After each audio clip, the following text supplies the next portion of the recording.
Warwick. Warwick. Warwick.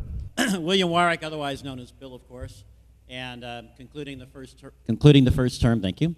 And I got involved. Well, you know, I've fallen in love with Ojai for decades, literally. And when I finally had a chance to adjust my life and be able to move here and participate in the community, I decided to help apply my knowledge to help the effort that Mr. Blatz next to me was an integral part of, and that's taking back control of our water supply and our water distribution system, and looking at other programs in the community that were just not working effectively to the benefit and the welfare of our citizens. And as an economist, as a person for years working with public agencies in various capacities, I felt I had a contribution to make, and I ask for your vote for another 4 years. Thank you. Thank you, Mr. Warwick. And Mr. Blatz. Thank you. My name is Ryan Blatz. I have lived in Ojai darn near my entire life. My family came here when we were about 4 years old, and I'm running because I care deeply about our community. I'm currently the president of Ojai Flow, and as an attorney and as a volunteer there, I worked for over 8 years, and as Mr. Wyrick talked about, getting our water company back out of the hands of Golden State Water and back under local control. I've been special counsel for water-related issues in the city of Ojai, and I care deeply about making sure that this water problem is finally taken care of. We're going to find a solution. We're going to work really hard on doing it, and as you know, that debate is fired up, but we are going to find a role for the city to play and make sure that happens. I think that an environmental discussion is incredibly important because we talk about a lot of the other issues in town, but all of them have to be centered on some amount of environmental respect. And Ojai has taken the baton and been one of the most progressive communities in the county doing that. And as I said at one of the other candidate forums, if you live in Ojai and you don't appreciate and understand that we're going to be on the forefront of various environmental issues, then you really don't understand Ojai. Thank you, Mr. Blatz. We have 5 great people running for 4 positions in the city of Ojai. So now we're going to begin with some questions that were put together by the 3 sponsoring organizations. I'd like to tell you, though, that none of the candidates have seen the questions in advance, though I think those of you who came in the door in the audience may have received a copy just now. The only exception is there is a question related to a piece of legislation in Congress at the moment that affects the Los Padres National Forest behind Ojai, and we sent each of the candidates a link to that piece of legislation so they would be familiar with it. But none of them have seen the questions that I'm going to ask tonight. So each candidate I'll read the question to each of you 5 gentlemen, and each candidate will have 1 minute to answer. The first question is from the Ojai Valley Green Coalition. And it's a yes or no answer. I hear people saying, oh, good up here. Yes. Oh, you're right. That's correct. It's a 2-part question. So you can't just answer yes or no, and it'll be 2-minute answers. Do you, as an individual, agree with the science that global warming is mostly due to human activity? Secondly, would you support funding a baseline report of the city's greenhouse gas emissions from all of its activities and then use that information as part of the city's general plan update process? Mr. Johnson, would you start us with the answer? Well, if the question is, do I believe in global warming? Yes, I do. And I try not to debate that because the climate is changing regardless of what's causing it, and I think that humanity is hastening the effects of it. I introduced the 100% clean energy resolution at the council. I introduced the resolution asking the council to endorse the Paris agreements after our president withdrew us from the as a nation from the agreement. I have worked with, well, I won't go through all the names, but Michelle Leahy, for one, who has been working like as they say, a Trojan. I'm a USC guy. On the whole idea of 100% clean energy as a default position for this city, and we're trying to get the other cities within the county to do the same thing. What that means is that you don't have to do anything. The city council has opted in at 100%, and each of us has the choice to opt down if we choose not to get all of our electricity from clean, renewable resources. So I think we've got to do everything we can. I worked with Dr. Colome on the grant that the APCD gave the city, and the city council supported it, to change over all our landscape equipment to zero emissions on battery operated. I think we have to do everything we can for for our children, our grandchildren, and for the survival of the planet. Mr. Lara? And if any of you need the question repeated, I can do so. I think I'm good. Thank you. Do I believe in climate change? Yeah. I mean, I think it's pretty obvious that our climate is changing.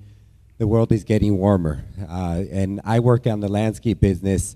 I see the effect it has on our environment.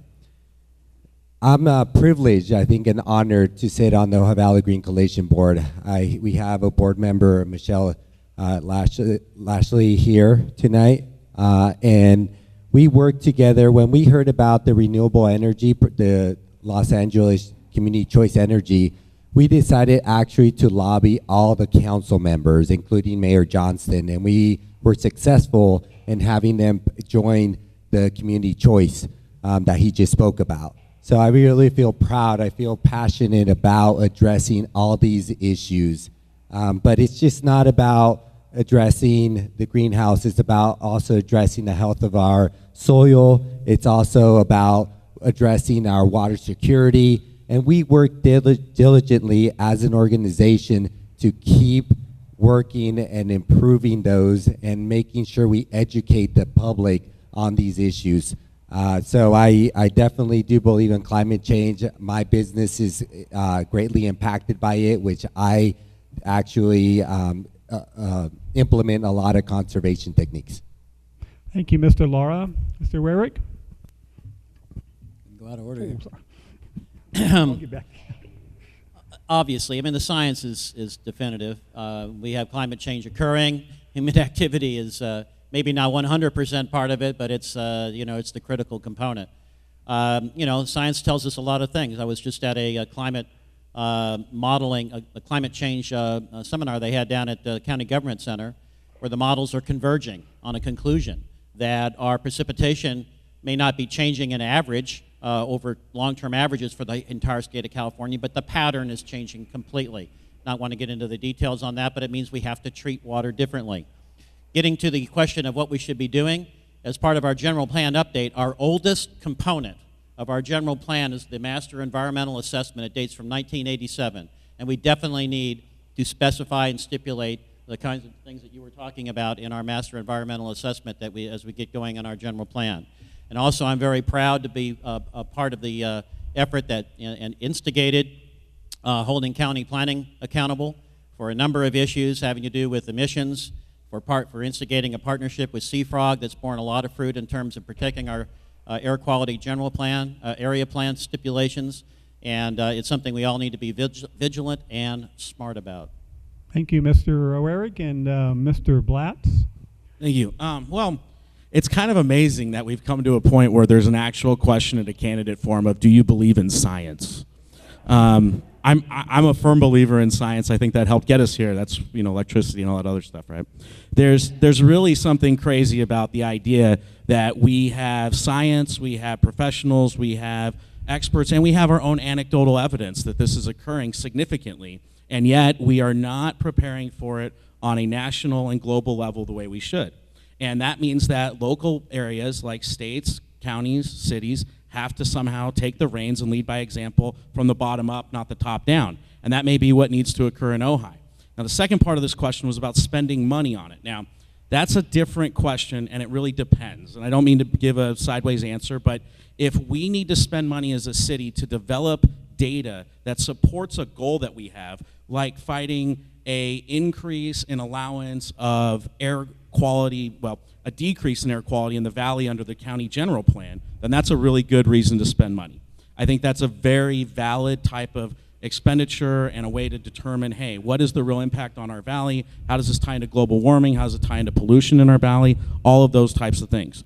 But if we're just spending money to add another study to the plethora of studies that have proven that global warming exists, I don't know if that's necessary, but if it fits that need, I think we'd absolutely be behind it. Thank you, Mr. Blatz. And Mr. Haney? Well, I think the first thing that we have to say is change is coming, period. So you can't deny it. You can't deny the fact that the world right before our eyes is a different place than it was 20 years ago, 40 years ago, 60 years ago. It's here.